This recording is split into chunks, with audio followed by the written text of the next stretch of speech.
Today's stories are taken from r/glitch in Matrix. I think someone briefly drove into my timeline. Posted by u/recreationalist. I'm not sure exactly what happened, but it was very odd. Something about it just doesn't seem quite right. I was on my way back from my grandmother's house with my sister, and we were driving into a town we have to pass through to get home. It's really small, a population of around 2,000 people, and we know the area really well since we grew up there.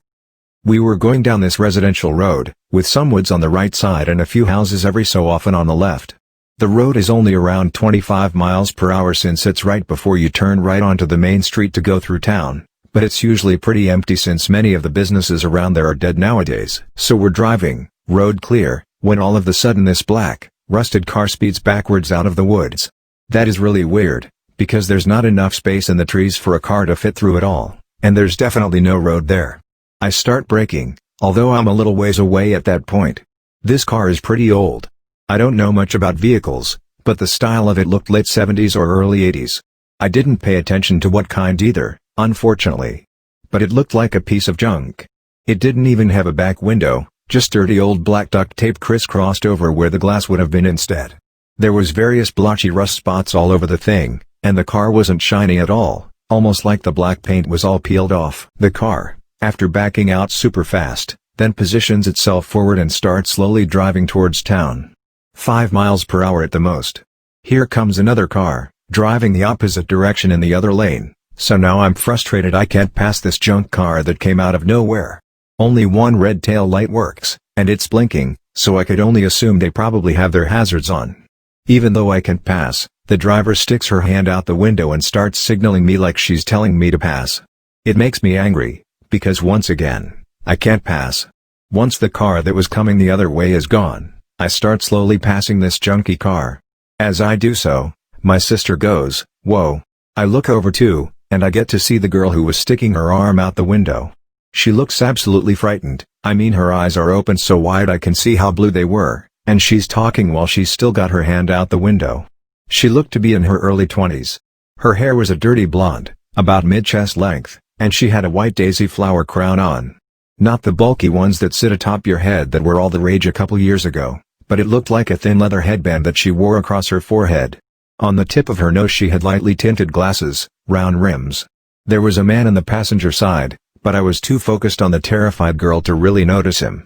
My sister had made fun of what looked like an afro on him from behind when she saw their silhouettes, back when we were still approaching them, but I didn't notice it myself.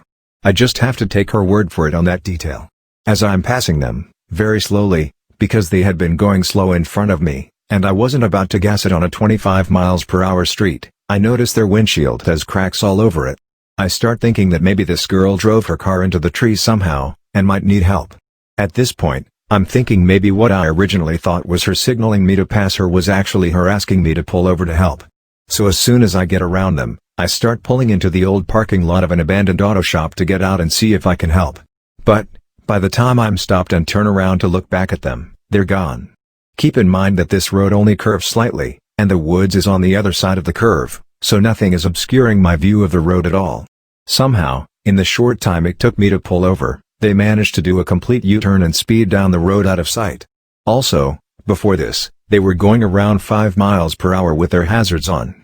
So how in the world do they somehow U-turn, gas it, speeding well above the 25 miles per hour speed limit, and get the hell out of there without me seeing them even speed up in the first place? I watched them in my rearview mirror as much as I could as I was pulling over. The whole thing gave my sister and I goosebumps.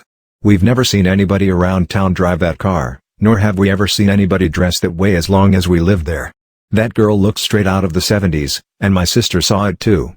We both can't wrap our heads around how the car managed to disappear so fast, and the weird 1970s hippie theme that was going on makes us even more weirded out. It's also worth mentioning that no one who doesn't live in town hardly ever passes through it. A couple years back, a bypass was built to reduce the amount of traffic that went through town.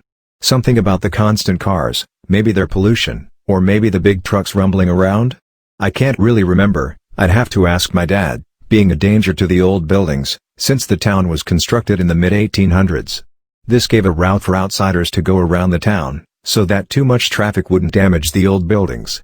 The only people that really drive through town are people that live there and need to get to their houses.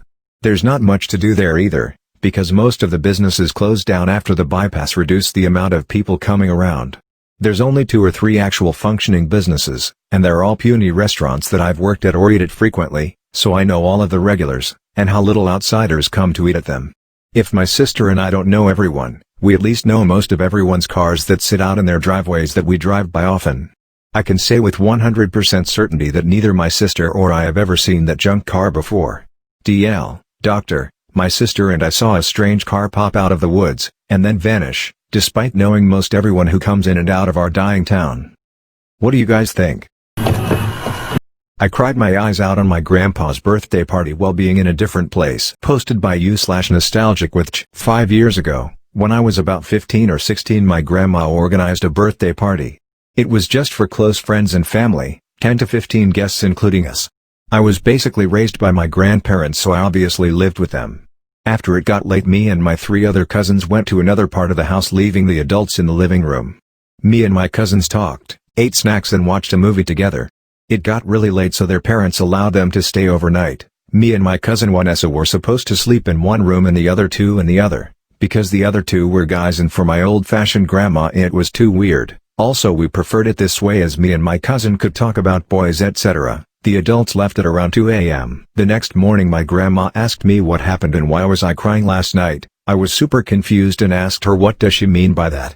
My also confused grandma explained that I walked into the living room crying my eyes out and then went to the bathroom as my grandma's really nice friend followed me asking what happened. I didn't respond at all and ended up going to sleep in my grandparents' bedroom without interacting with anyone. I was so shocked and confused. I looked at my cousin as she said with confusion and fear in her voice, "But Julia, me, and I pulled an all-nighter watching movies and talking."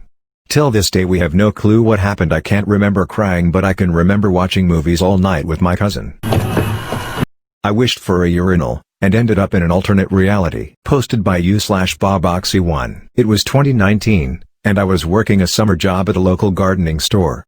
I was one of the few women working there, and was surprised/annoyed that they didn't have a urinal in our only bathroom, especially since there were mostly men.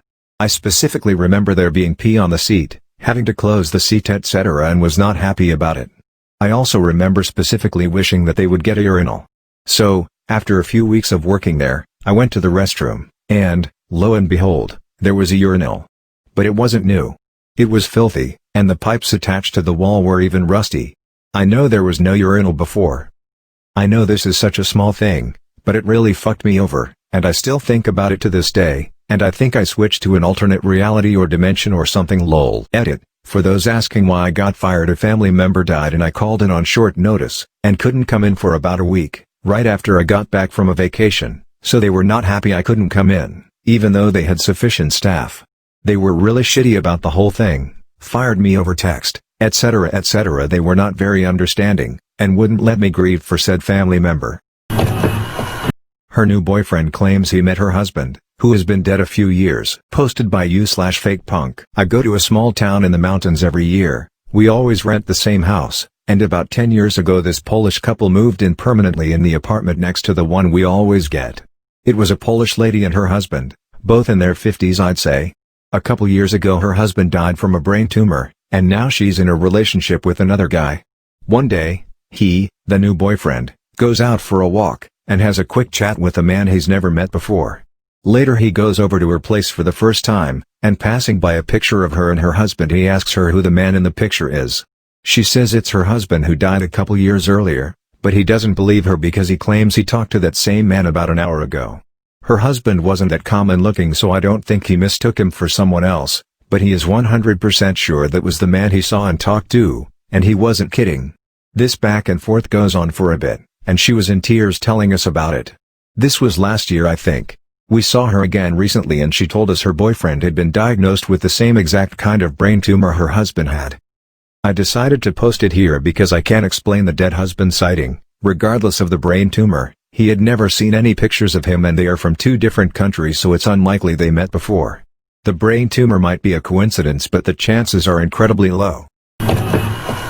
Got in an accident with an extreme calm mind. Posted by u/skip83. A few years ago, I just became a dad. I was driving to work in the snow. Due to the snow we were only driving 60 km/h and sometimes even less. As I overtook a van in a slight road bend, my car broke away at the tail end and I started spinning. During that moment I was completely calm, trying to brake, kicking the clutch and setting it to neutral. I could see the faces of the two men in the van as I was facing them, which seemed very slow. The car span further and get off the road, driving backwards to a ditch, landing slightly on a corner of the car, and eventually came to a full stop. I undid my seatbelt, got out of the car and saw I missed a light pole and some traffic signs. I calmly called the emergency services and explained the situation. I think roughly 1 hour later, I had posted a picture of the car on Facebook. My mother called. At the moment I got in the accident, she was brushing her teeth in the bathroom while all of a sudden she had the feeling the whole world was spinning with intense speed. She had never been more terrified because she was standing still. Seemed like during the accident we switched mental states and she took the beating. DL, doctor, I got in an accident. My mom experienced it. Thanks for watching. Please do like, share, comment and subscribe for more videos.